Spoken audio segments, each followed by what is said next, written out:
everyone. This show is called In the Co-Driver's Seat, and in the co-driver's seat today is Guideon Berry of Cult Season, one of St. Louis's many emerging acts.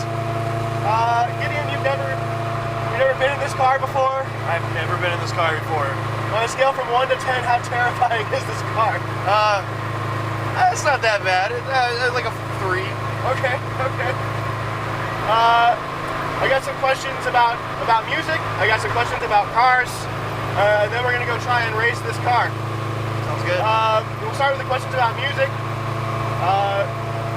First question I got is, what do you think is the biggest struggle for emerging musicians with little to no recognition in 2019, soon to be 2020? Oh God. The biggest struggle is probably just getting anyone out to shows at all. Everybody's like so busy, like anyway, but I don't know, I just find that like finding the time to go to a single show, let alone choosing one out of like so many good shows like on any given night, I think that's the hardest part.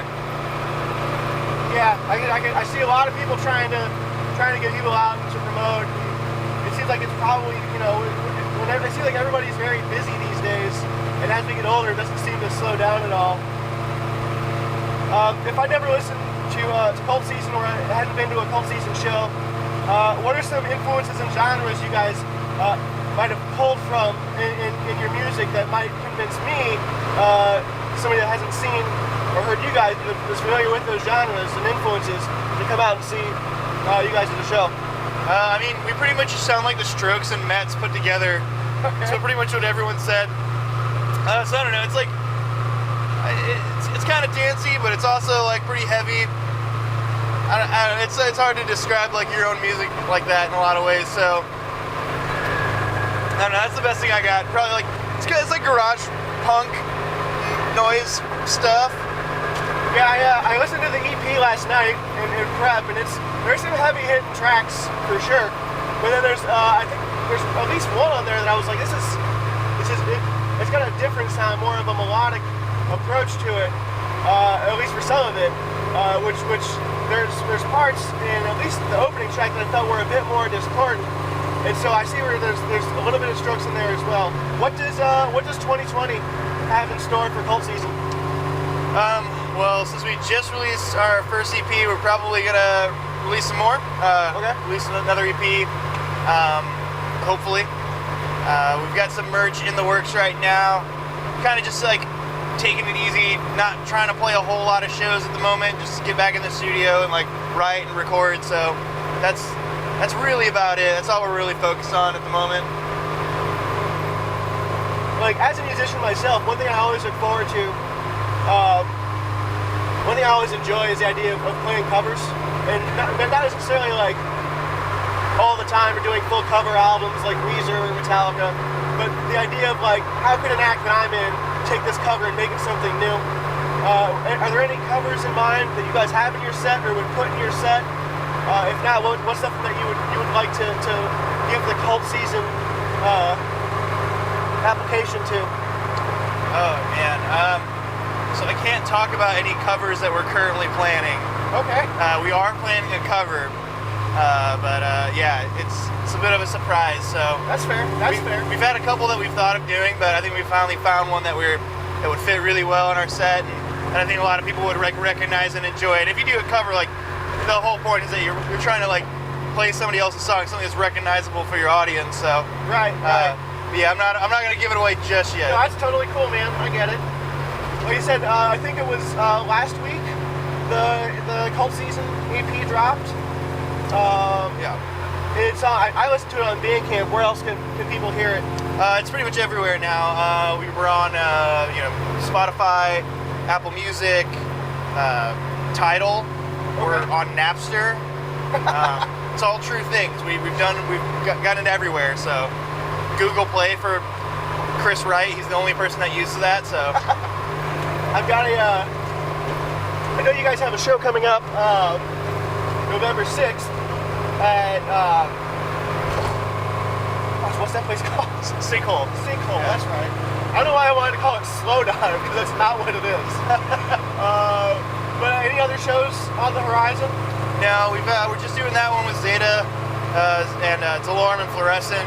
Zeta is releasing their album on the 3rd of November, so we played with them before and we really like those dudes. They're super sweet, just wonderful people, like the best live show ever. So we pretty much booked that show and we were like, we're not going to play anything else for just a little bit until we kind of get back in the studio and start writing some more. So it might be the last one of the year, maybe.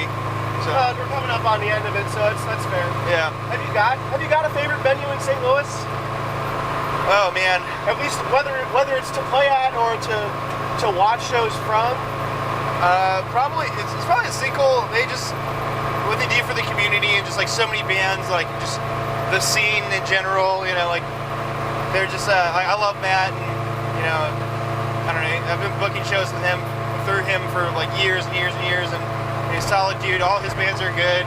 It's like it's always just a good time showing up to Sinkhole and running into pretty much like everyone you know, and yeah, you know, seeing good shows. It's a real like I've only been to the Sinkhole once. I can't honestly remember who I was there to see. I was invited by Drew, and he told me to come out and see if I wanted to shoot some shows. I was trying to get back into shooting, and it's a real close, intimate environment for a show. It's almost it reminds me of the basement shows. Yeah, right? But without the basement, right? With a bar. Everybody's playing on the floor, and yeah, you're right up on the stage too. There's very little separation from audience and performer in that place. Real basic question: how long has Cult Season been working together and producing music and playing shows? So there are different years for each one of those aspects of that question. So we've been a band for, I want to say probably 4 years, a little over 4 years at this point. Okay. We spent the first couple of years just like a revolving door, just rotating casts of just band members. Yeah. We were trying to find a solid lineup, and it took about 2 years to do that. And then we started playing shows. So we've been playing shows about 2 years now. Okay. Yeah.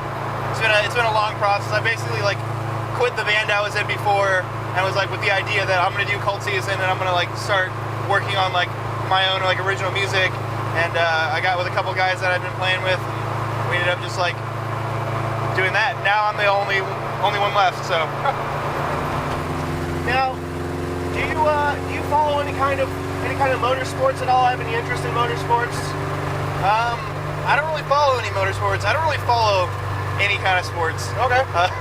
I'm in a fantasy football league, but that was by accident. Yeah. So no, I don't particularly follow any particular motorsport. Okay.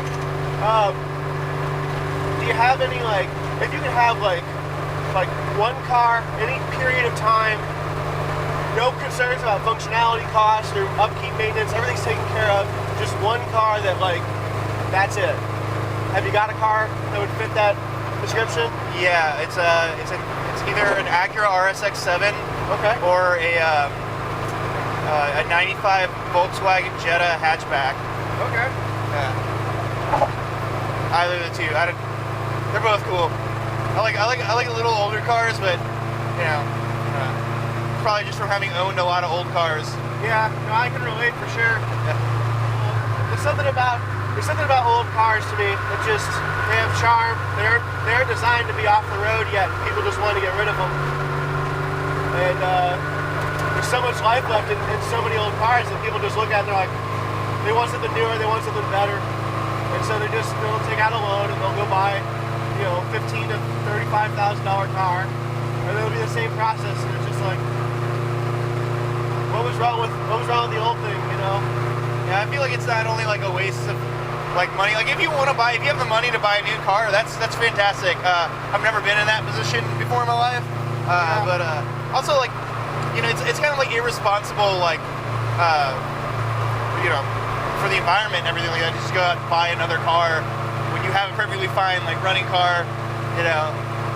I understand go out and buy an electric car to help the environment, but if you're also you got a car that's a couple years old, and you're oh, I'm gonna help the environment, buy a brand new car. It's you already had one. I spent a lot of time in junkyards and seen a lot of cars that looked totally fine. Just had a breakdown, and their owners were like done with it. And it's just such a bummer that, you know, a bunch of people were able to like feed their families, maybe send their kids to college, and like they built their living building that car. Maybe to them it was just a Monday to Friday 9 to 5, but maybe there was a couple people that were really proud of putting that work into their car. And that's why something like this piece of junk, like when I found it, I was like, this is it. This can't just go to, you know, the scrapyard. Right. It has a purpose, and it just hasn't been fulfilled yet. So.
That's a day of racing. No, it was sick. Yeah? Yeah. It was super fucking dope. Well, you got your show coming up November 6th. Sinkhole. Whole season with Zeta. Zeta, Flourescent, and De L'orme. Excellent. Yep. I'll be there. He'll be there. Fuck yeah. I'll see you next time.